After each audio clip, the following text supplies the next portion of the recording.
And I heard it. Can you hear me? Is that good? Oh, I'm just going to say thank you. I'm going to keep looking at you because you reacted right away. And I'm like, okay. I just want to thank everybody. I'm going to take a deep breath first. I'm going to shake out like max energy here. Thank you for being here today. And let me stand where I'm going to stand. It's super exciting to be invited again this year by Rachel and the council. And that we're here in person, right? It's the first thing I've done in a very long time, and I'm sure y'all too. It's huge. I first want to see a raise of hands on the new grads. Can we celebrate the new grads?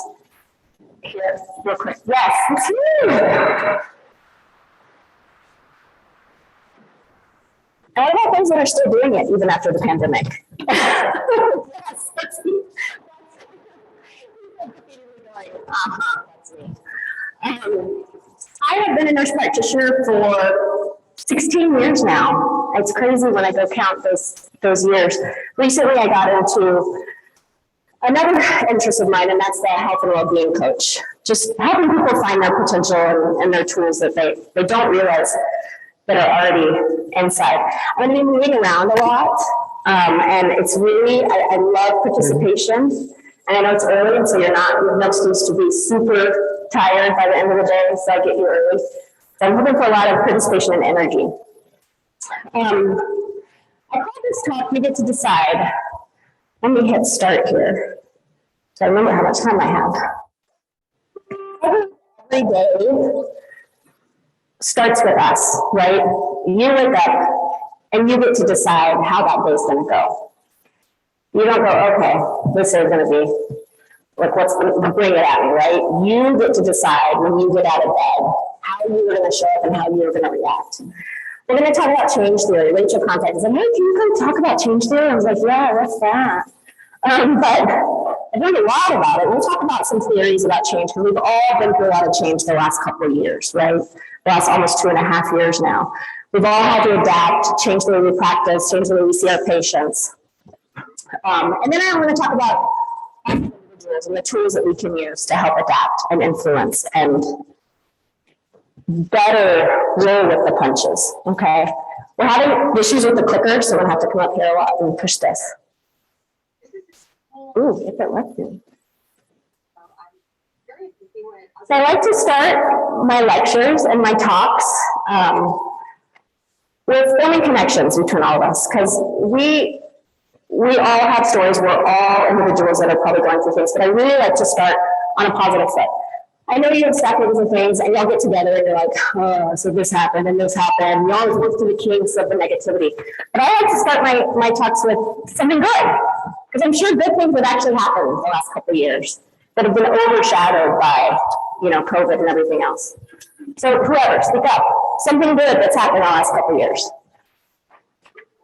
Yes.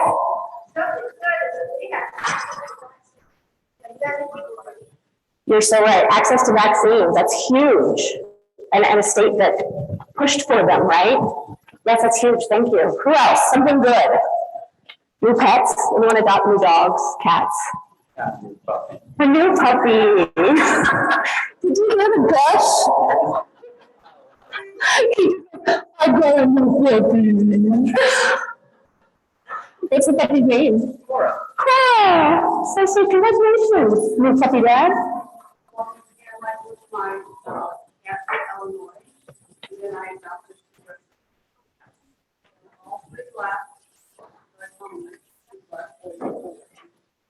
Three black cats. You're brave. I love it. I want a cat. My husband says no.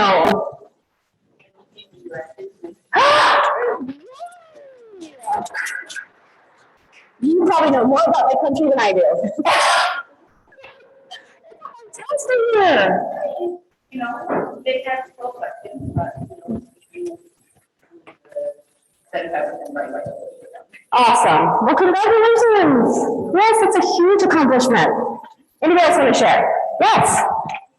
Really good skills in communicating with patients and want the vaccine, listening,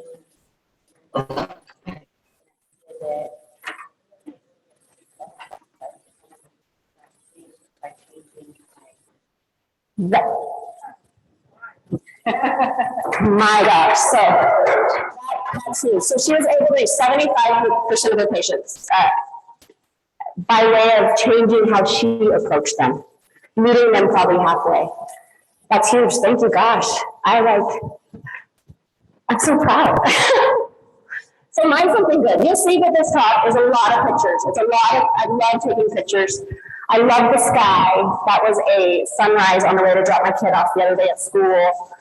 I don't know if I've been to the Van Gogh exhibit. Those are my two boys laying on the floor, just vibing, chilling out with the Van Gogh exhibit last week. And then I've been here for 20 years, and I didn't know about the succulent room and the cactus room at the Botanical Gardens. Have you all seen this place? You could just spend an hour or two in that room alone. So my camera roll that day was crazy with pictures of succulents. I'm not going to have the normal course objectives, okay? I'm not going to be like, you're going to learn about this, right? I want you to be able to walk away with something today. One tool, one thing that you can think about that you're like, you know what, I could do this. Like, just like the woman up front said that she changed her approach in order to reach her patients. I want you to be able to find joy in your everyday job, your everyday life, either at home or at work. Prevent burnout. Burnout is huge. In fact, I'm tired of the word burnout. Who isn't tired of the word burnout? Because it's almost like, who's burned out? I'm tired of being asked if I'm burned out, right? We're burned out. Yes, I get it. I want you to, if it's not a new concept, but hear about giving yourself permission. Find balance between work and life, okay? So, and then of course we'll talk about some change theory. That's gotta be in here. But, so you'll see my family at Thanksgiving, my pug, Ronald Reginald Weasley, that's his name. During the last couple of years, I learned how to make sourdough, and I probably make a loaf or two a week. I don't know who else has a starter in their fridge. Yeah, it was a thing, right? And it's still, I live in a gluten-free household, so what am I doing? But I make it and I give it away. Like I said, I love the sky. I take a ton of pictures of the sky. So the reason I say this is because we're all stories. Someone next to you might be going through the exact same thing you're going through right now. And unless we share our stories and learn about people and learn about each other, we will continue to live, in this little fearful state of like, what if no one else feels this way? Or am I going through these things? So by sharing who we are, it connects us, and you can do it at work. You can form communities within your clinic, at the bedside, in the classroom with your teachers. So I'll start a little bit with my story. Back in 2016, I began having very scary physical symptoms. I'm a runner. I run, very active, but one day I was out on a run and I lost all sensation on my left side. My tongue got thick. I probably started having a panic attack as well. Blurred vision. I couldn't really talk. It was terrifying. And I ended up having a huge workup, a neurology workup. MRIs and lumbar puncture and muscle needle the works, blood tests. And we ended up going with a working diagnosis of MS. And that was not something that I planned for. That was not a change in my life that, of course, I had signed up for. Completely unexpected, right? About 6 months into it, of course, I went through all the stages of grief. Oh my gosh, I'm going to be wheelchair bound. I have 2 young boys. I need to be available. I have a job. I want to run. I have a life. And what is going to become of that, right? Very fearful. So a lot of it was grief. It was the unknown. What was I going to do? And about 6 months into this new life, this new change that I had to adapt to, a friend of mine suggested that I turn to gratitude. And at first I was like, yeah, haha, whatever. Cuckoo. Right? Because it wasn't something that like a pill I could take, right? Something to just help me get out of it, right? Something to help me cope. It wasn't something I could touch or actually actively do, right? But then I realized it was. She said, you need to live in a state of gratitude. So this little simple suggestion set me on this rabbit hole, this path of looking at everything out there about the research of gratitude and how it actually affects the brain. And it's huge. I'm seeing someone, she's nodding. She's like, yes. And gratitude became my religion. And I know that sounds funny, but it really became something that I intentionally practiced. I read everything I could about it and really wanted to figure out how that could help me, and it did. I started living in this state of gratitude.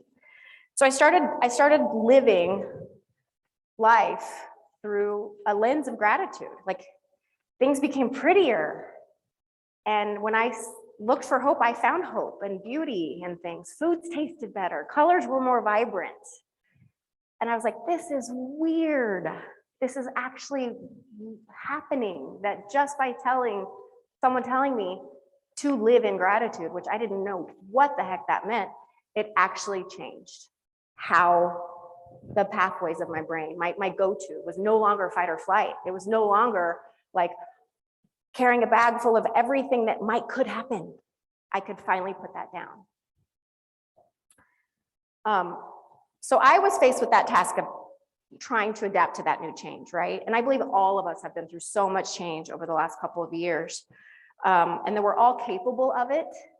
There are barriers to change, of course. There are those skeptics. There are lack of support that helps prevent change, of course. But I really think that we as nurse practitioners, we are leaders in so many ways. We're leaders at the bedside for our patients. We're leaders for our coworkers, for the people above and below us. People above us look to us to help make change, to help facilitate change within the clinic or at the bedside. Your patients look to you as a leader, as a type of leader that they can trust. So then I started looking about all of the theories about change and how we as nurse practitioners can help facilitate that. So we'll talk a little bit here at the beginning. It's not boring, but my favorite part of the talk is at the end here. But we'll talk about some change theory. When I started looking up about change theory, there's like a million. If you Google change theory right now on your phone, oh my gosh, change theory in business and healthcare and you name it. So we're not going to go over a whole lot of them. I found two really good change theories that I think that are going to be useful for you to be able to practice or adapt part of for your practice if you ever need, to go through a major change like we have. So I'll just read a little bit here. There's two driving forces that, change theory are based upon. There are the driving forces that push us that we have to make a change, right? COVID happened. We have to make a change. We have to make a change of how we see our patients. Telehealth. Who does a whole lot of their practice now on the computer, right? It's not fun. No. Like, what did we start this for anyway? To be with our patients, to touch our patients, to hear our patients, right? So there's those driving forces that say we have to do this. And then there's those restraining forces that are keeping you from doing those things, right? And as long as those stay in equilibrium, change won't happen.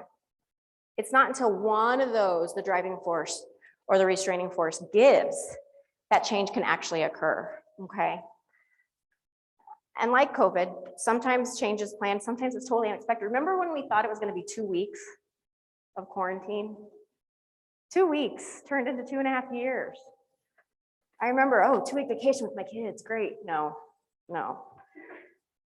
So we need to, and oftentimes as nurse practitioners, we sometimes without even being asked, we're forced into that position of being an agent of change within your clinic, right? Oh, you have an advanced degree, you went to school, you can do this. Why don't you be the proponent in the unit to change, to help change? So hopefully this will give you a little insight into how you can support your team and yourself to make change. So here's just a few of the reasons why healthcare is ever changing, right? New technologies, advances in science, changing patient behaviors. I know you'll hear later from a woman speaking about STDs. huge influx of different diseases during the pandemic that I had no clue how to treat my babies. I always would maybe once a year go to the Red Book and go, okay, how do I treat syphilis in an infant? Now, sadly, it's clockwork because new diseases are emerging, new addictions to new drugs that we don't know how to support our patients that they're addicted to, right? So changing patient behaviors, the need to reduce costs. You get messages from above, you need to see more patients, but with less time, right? Changes in regulations, workforce shortages. Who's short right now? Yeah, I'm sorry. Sucks. So it changes how you need to see your patients, right? How you schedule them. Maybe little techniques of double book that slot, or you really had to adapt to be able to see your population. New patient protocols, and then of course the pandemic, right? It forced us all to change. Any other things that y'all think? Why we have to change all the time? Here's our barriers, and this list could have gone on and on and on, right? Resistance comes from all directions. It comes from people, I don't want to change. I like the way I'm doing it. We're comfortable how we're creatures of habit, right? We're comfortable how we used to do things. And it's not always easy to get everyone on the boat and say, come on, we have to do this, right? Change takes a lot of planning. It can come from all directions. You can have top people saying, hey, Vanessa, you got to do this. You got 2 months, you got to change these habits. Okay. Disseminating information to the middle people and then all the people below, and it takes a team, okay? People are scared to change, right? There's anxiety of the unknown.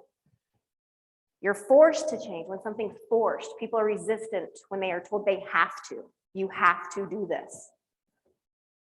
And then the lack of things, lack of organization, lack of input, lack of resources, lack of technology, lack of skills. There are a lot of barriers to change. So these theories coming up will help address some of those things. But we can embrace change. There are ways to do it. Like I said, you can plan, strategize, ask questions. Why do we need to change? People like the woman up front, she changed her point of view and how she heard her patients in an effort to get them to change in their beliefs to be able to take care of themselves. Ask questions. Why are you scared of the vaccine? Ask those questions to clarify. Get yourself on a common ground. Assign an agent, assign a leader. Be involved. And I like those two because we recently switched, and I have some NICU, former NICU nurses who are practitioners here right now, who we changed to a new CPAP for our babies. And oh my gosh, did we get so much backlash from the bedside. Oh, their noses and this and that, and the poor babies. Not until we assigned one of the naysayers to go to a visiting hospital to learn about it and see the techniques, then oh, wow. And then she came and taught. And then so when you get those people involved, own the process, you're going to have a lot of buy-in. So be involved, assign people to be agents of change. I changed agents of change. Yesterday, I kept getting stuck on change agents. It's a hard thing to say, change agents. Support your staff and ask for more support when you need it, right? If no one knows you need help because you're not verbalizing, hey, we need more support, we need more education, then of course you're going to have a barrier to change. Always assess the progress throughout the change process, right? Is this working? What's not working? And then pivot. My son, I don't watch Friends, but I think there was a whole episode about pivot. I don't know if anyone watched Friends, but change your path, turn around, change it. If it's not working, fix what's not working in that pathway. So there's ways to embrace change. And think about your own story over the last couple of years. How did you embrace change? Just the little ways. How did you help your patients and your population? So like I said, this is just a list of some of them. Like I said, if you Google that are out there, but we're only going to talk about the first two. One theory may work for your organization or your specific problem. Part of a theory might work for yours, but if you take something from at least one of these, I hope it's helpful. I'll talk about just briefly the common two here. The first one is Lewin's change model. This one, I like this one. Maybe that's why I picked it. And it's 3 phases. There's the unfreeze, and this is called the unfreeze, change, and refreezing model, okay? Quite self-explanatory. The first is the unfreeze, right? Your organization recognizes the need for change, okay? Determine why and what needs to be changed. Encourage the replacement of the whole behaviors and attitudes. So if it's disseminating information amongst your staff, having lunch and learns, things like that. Ensures there's strong support for management. Management can't come and say, hey, you need to do this and then leave, right? You need to really make sure that they're as involved as they expect you to be. And then manage and understand the doubts and concerns. So that's when, well, why is this good? Why is this not gonna be good? Understand all those questions. So that's the unfreezing. It's unfreezing the old habits. And then the change phase. Plan the change, implement the change, and help employees to learn the new concepts and points of view. So that's putting out new policy. This is how we're going to do it. We're going to plan it. We're going to roll it out. We're going to talk about it in stand-up every morning. We're going to do some education. We'll do mandatory skills labs, things like that, just to help plan, help implement the change, and help your employees learn this new concept. That's the change phase of this. And then the refreezing. You freeze those changes and that new education into the new way. Freezing it, this is the new way we're doing it now. And it should work, right? Should work. It's often been criticized on this theory that it's too easy, right? But I often think that things have to be easier in this day and time, right? You're not going to do them if they're not. But I was talking to my son yesterday in the car, and I said, change takes a lot of planning. He was like, nah, you could just do it. It's like, no, you have to get people involved. You have to come up with a plan. So you can't just change. There are steps involved in that. Like, think about the way you had to change your practice. Can anyone think of a change over the last couple of years that a new way of how you practice and would like to share? A new way besides like how you reached out to your patients to get them to get vaccinated, a new way of talking, a new way of just listening, right? So this is Lewin's change model. What I take from this theory, the main point is that the planning, it takes a lot of planning to change, okay? You can't just expect to happen overnight. You need to make sure everyone's involved and everyone, it's a team effort, okay? So my favorite part of this entire model is number 4 in the refreeze, okay? In the refreezing, when you finally adapted into the changes and the new normal, you need to celebrate that success. Celebrate that success with your team. In the NICU a year and a half ago, we finally went a complete year CLABSI-free. Super pumped for our babies, right? No central line infections for over a year. And the entire press administration came up and celebrated us that day. It was super cool. We got little pins, little baby feet pins for our badges, so that we realized, and every staff member got that. We celebrated that success.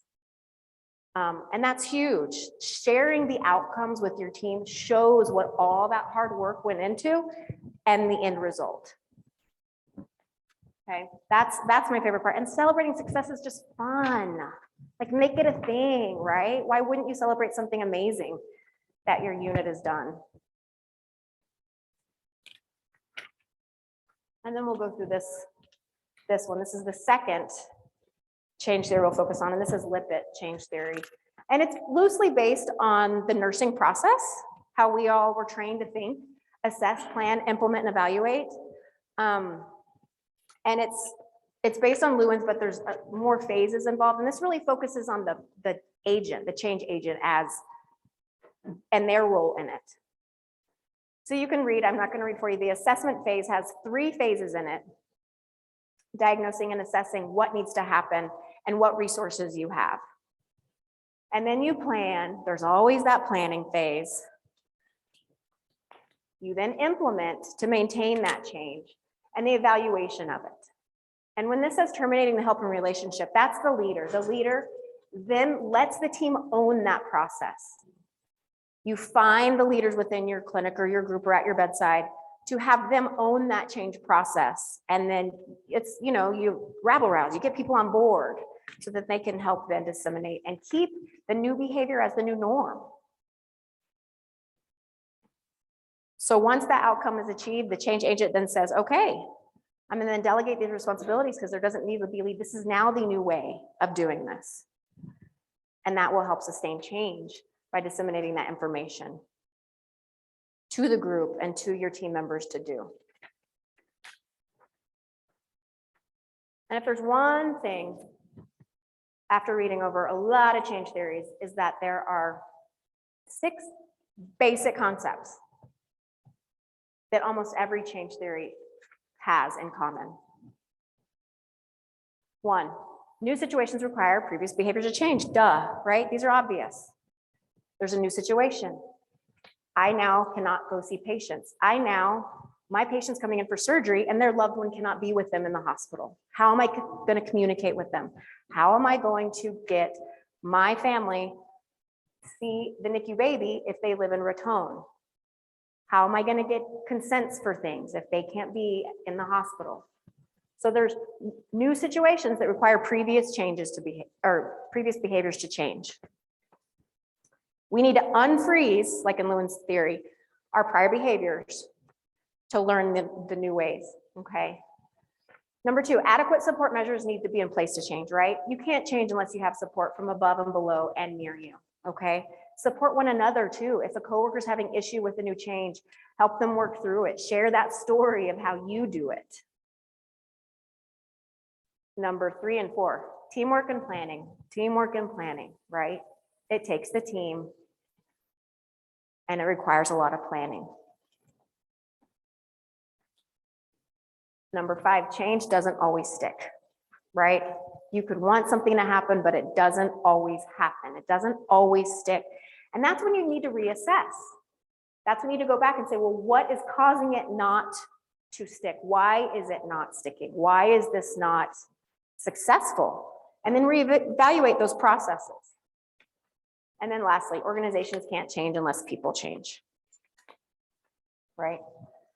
So that's where now I'll go into talking about the individual. It's my favorite part, of course, of the lecture, because this was interesting. I get it, but it's not the fun part. Organizations can't change unless people change, okay? Equipping yourself to be the best that you can be in a situation, a new challenging situation, will help you adapt to change a lot easier. You'll be a lot less resistant.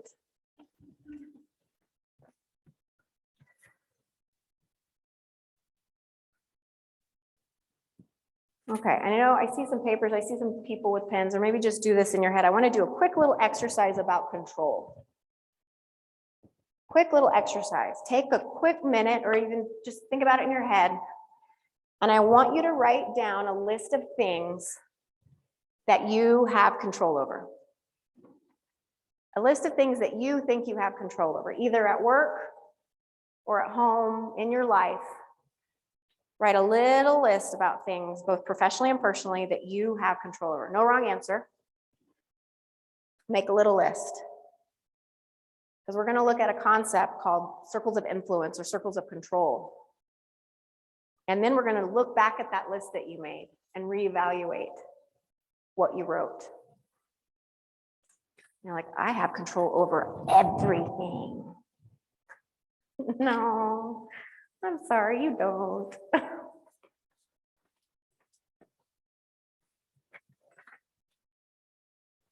We'll come back to that list in just a second. What we'll talk about in reference to that is this concept of control, influence, and accept model. Okay. I really like this model because it's a time and stress management tool that you can use to respond to challenge, to respond to change, okay? There's 3 circles in this model. The first being the small circle, control. The second, the influence circle. And then the third one is the accept and adapt circle, okay? The smallest circle is the circle of control. In it are things that you have control over. And it's the smallest circle because we have control over the tiniest amount of things, actually, if you think about it that way. What kind of things do you think go into this, the circle of control?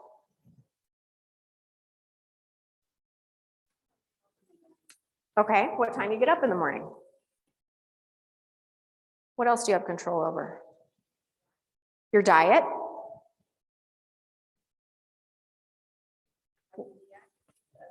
How you react to others. I didn't pay her.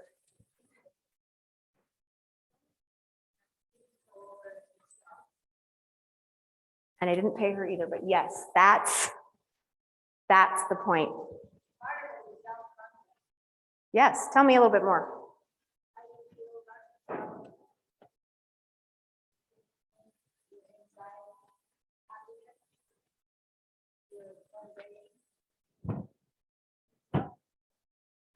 Yes, self, guys, self. It's exactly what it's the self. That's what you have control over. Things that go in this are your thoughts, your behaviors, your performance, your attitude, your outlook. It's the smallest circle because there are very few things we have control over. The middle circle is a circle of influence, okay? I like this circle because it might not be things that you actually have direct control over, but there are things you can influence, right? What do y'all think goes into this, kind of things go into this circle?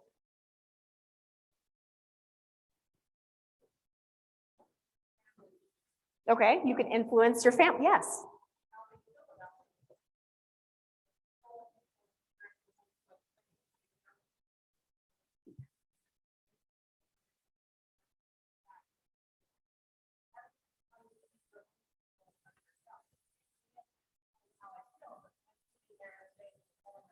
They are influencing you. Yes. Wow. Took that to the next level. Yes, the things you can't control, but you can influence. Policy, right? How many are part of a committee? And they're part of a committee because they wanted something to change, right? Yeah. You can influence through group tasks, through committee work. You might not be able to control it. How about voting? Voting is an influence. You are hoping that you are going to influence. Petitions, phone calls to politicians. These are influencing things. You can't control what they're going to say or do, but hopefully you can influence. And then the outer circle is the biggest, okay? There's so many things that we have absolutely no control over, right? These are elements of the issue you can neither control nor influence. So what do you got to do? You got to accept, you got to adapt. So give me examples for that. What goes into there? People get sick and die. You can't control that. You can't control that, sadly enough. It's hard. What else? What else goes in this? The weather, the stock market, right? Being able, I love this last circle though, because being able to accept the things you can't control shows resilience, shows maturity, shows intelligence. Just like the woman up here said, you may not be able to change a situation, but you can change your reaction to it. How are you going to respond to that? Are you going to rebel and be like, I don't want to change. I don't want to do it. Or are you going to say, you know what? How is that helping me? Let me think about how I can adapt so that this serves my purpose as well. Okay. So looking back at your list, did pretty much things fall in line with these circles, or the things that you're like, you know what? I don't have control over that. Why am I carrying that? Why am I putting all my time and energy into that I thought I could control? Gosh, it's a waste of time, right? So it's really nice when you're faced with a challenge. I gotta do this. It's like, actually think about what you have control over, where you can influence, and what you just need to adapt. Just adapt to and accept it. And you know what? It's not like I go, oh, okay, I'm gonna accept and adapt. Go through the emotions of being upset. Go through the emotions of like, I don't like this, but figure out a way to make it work for you though.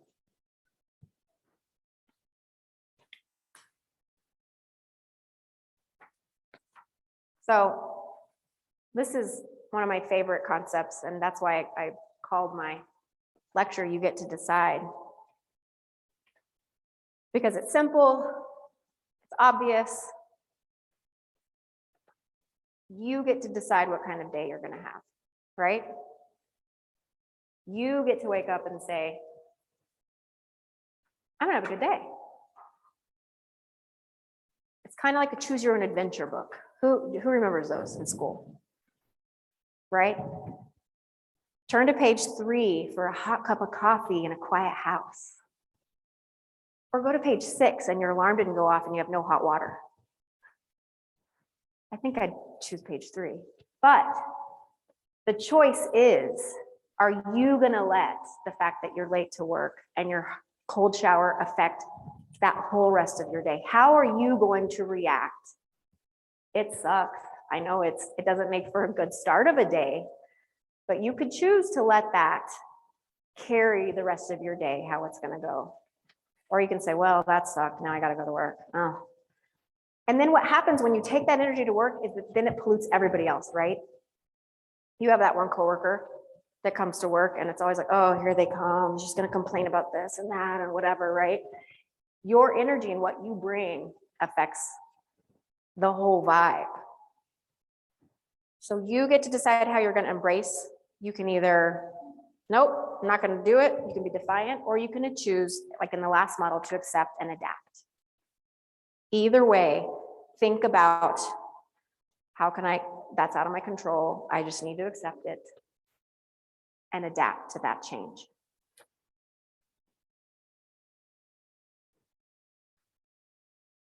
My friend Ryan's here from Echo Clinic. Say hi, Ryan. That we do at work at Presbyterian Health and Wellbeing Clinic. And this is a huge concept that we love to talk about and that we push. I want to hear from some people, what do you think it means to give yourself permission? Is this a new concept to anyone? Have you ever thought about this? What does it mean to give yourself permission?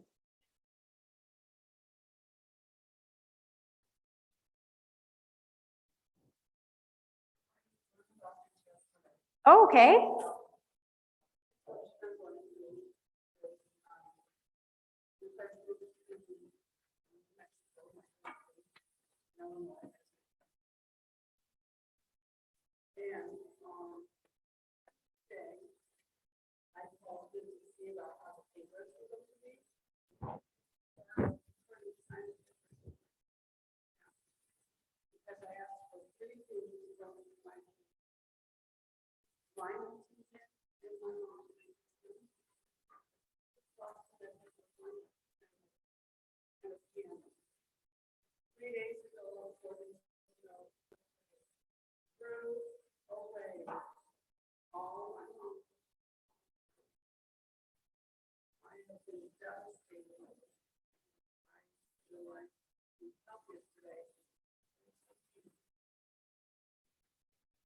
Yes.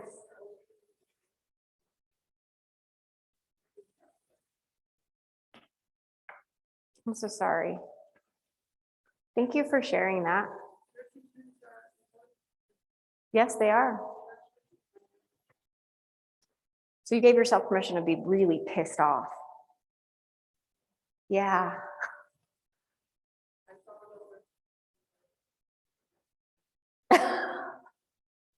Yeah, maybe just write down some stuff before you act. What else? Giving yourself permission. What does that mean?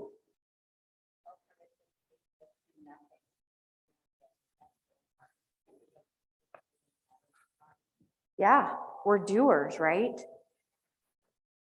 Yeah, giving yourself permission to actually have a day off. We're often striving to meet, oh, go ahead.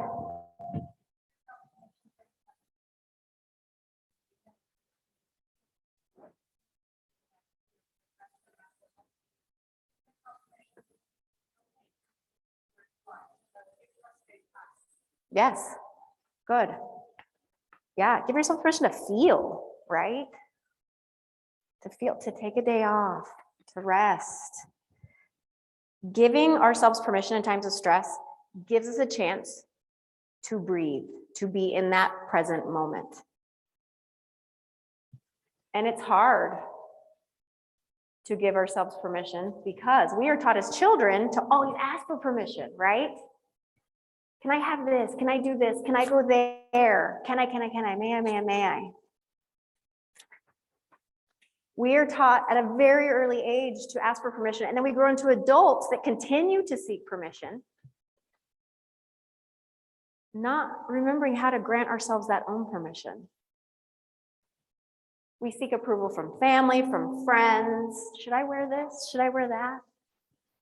How does this look? What do you think? We conform to these societal norms that have been set for decades in front of us. Why? Make your own norm, right? We fear being judged. We often don't do what we want to do for fear of being judged and not following the usual expectations of what's been set before us.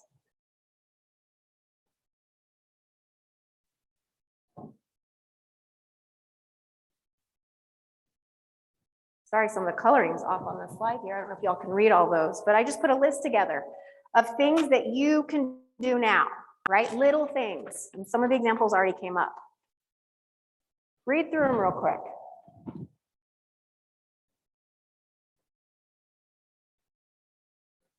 Do any of these hit home for anyone?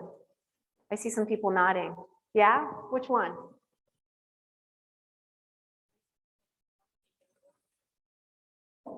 Yeah, resting when you have a day off or when you're ill. Pre-COVID, when we were sick, we still went to work, right?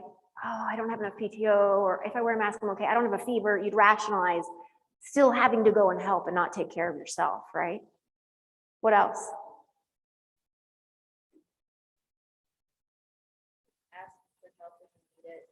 I work in a really busy practice and I do lots of my church too. And so there's a lot of responsibility there.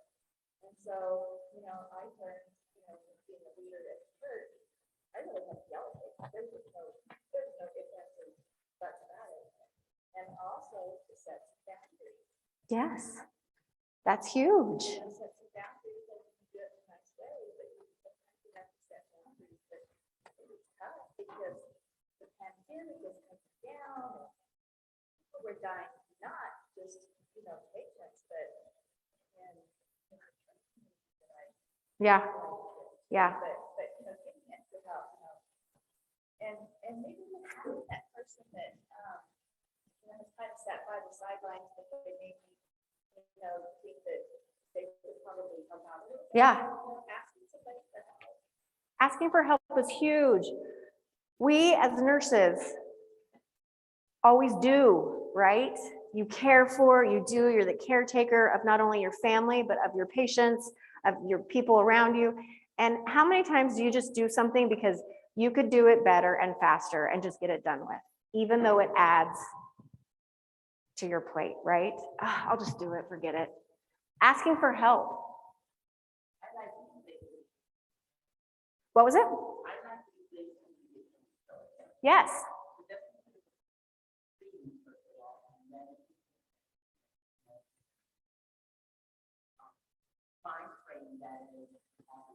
I'm glad you said that. I love that one. Replace obligation with choice.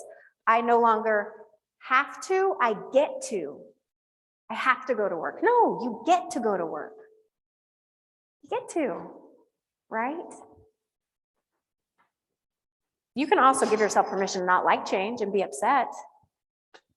Okay, but then see about how that influences the rest of it. But yes, putting yourself first, to feel joy, to not do laundry, because the laundry still will be there, right? So to make mistakes, give yourself permission to not be perfect, because nobody is. This is how burnout prevention is linked to granting yourself permission. Okay, taking time leads to productivity, right? So taking a rest, a nap, watching Netflix is not a waste of time, right? But why do we think it is? Because we're not doing, but the act of not doing is restorative, right?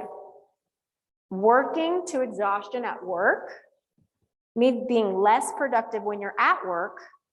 And then when you're at home, you have no energy or time to do what actually brings you joy, what actually replenishes you.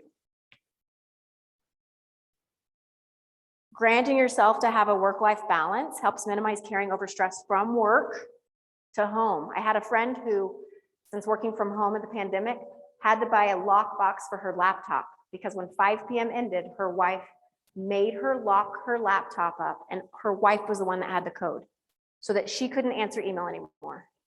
So she couldn't say, oh, but the patient, and no. Find the balance to give yourself, permission and less burnout, okay? And then rediscover your why. Why did we come into this profession to begin with? Right? Think back to why you decided you wanted to do this and be a nurse anyway. Rediscover that. I've been told I have 10 minutes. I saw a sign up there. So we'll go through these. So these are just different approaches to help prevent some burnout, okay? Of course, recognize the signs. How many people here have a self-care routine? Yeah. And you love it? Yes, when you have time to do it, you're right. Yeah. Yeah.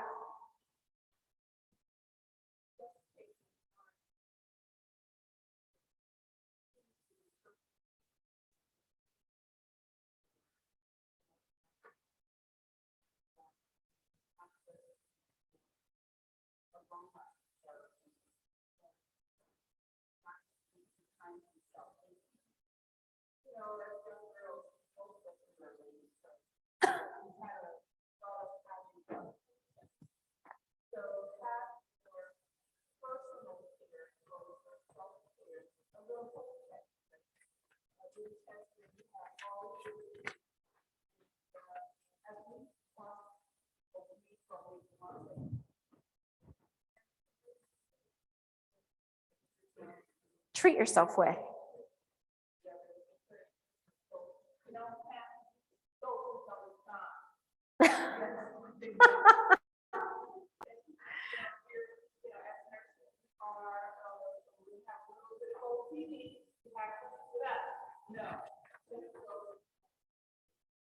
Yep.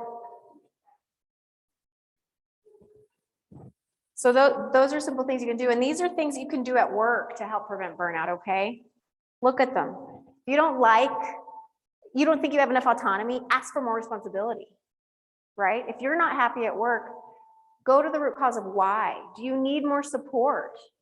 What is actually, thinking back to those influences, those spheres of influence, what is really in your control to change and how can you influence them?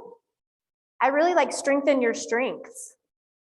Go to a class, learn more about something so that you can be that proponent to you know what, I think we could do this better. Clarify your expectations. That's not really part of my job. And that's adding on so much to my plate that I don't have time to then do this, or I don't have time to meet my next obligation with my family. Find ways you can shape your work environment. So I have 5 minutes here. I'm going to just go through a couple slides quickly. I know y'all have access to the slide deck. But what I wanted to talk about briefly in the end here is finding joy. Okay.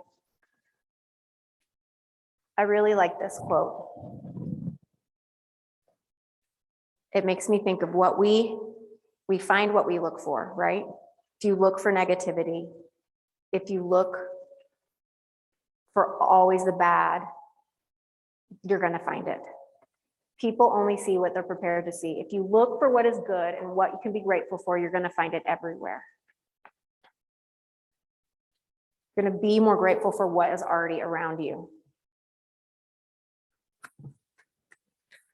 And joy. Joy is one of my favorite words because joy at work is so important, guys. The average person spends 99,000 hours at work in their lifetime. It's a lot of hours, right? So why not make them joyful, okay? Studies have shown that a joyful workplace improves staff engagement, employee satisfaction, patient experience, workplace safety, quality of services provided, organizational performance. So having a joyful workplace, your patients want to come back. You want to be there. So make your workplace a joyful workplace. If gratitude's my religion, then joy's my mantra, because I always try to make it joyful. At work, I work most Sundays. My NICU people know that on Sundays, what are Sundays called? Salsa Sunday. I make homemade salsa, and when I work Sundays, I bring a big batch of salsa and chips. And every Sunday at 3 p.m., this was pre-COVID, we don't share salsa and chips, guys. We're gonna soon. It would be Salsa Sunday. And people would go to the break room and have salsa and chips. And it would be something that they looked forward to on salsa on Sundays. And then I would get to hear about them. And we would have a little community. And I would get to know these people that came and partake. One of the new nurses made a shirt that said, "I work Sunday for the salsa." And I loved it. I was like, okay, sign me up for that. When was the last time you prescribed joy to a patient? It's not a pill, right? When's the last time you told someone, go do what makes you happy? Think about that. Or prescribe it to yourself, actually. Forget your patients right now. Think about you, okay? So I'll just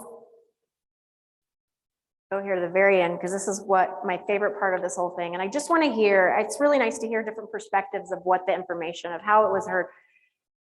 And I really want to just, whoever would like to share, what's one thing that you'll take away from today? What one thing? Yes.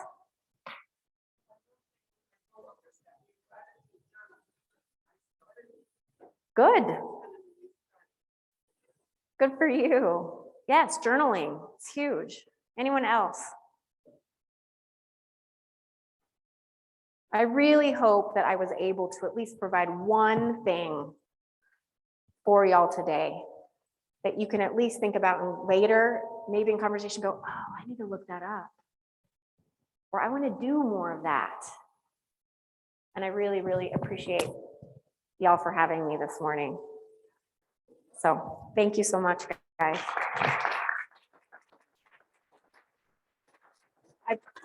I've put my contact information, it'll be in the slide deck if anyone would or need to reach out or has any questions, feel free.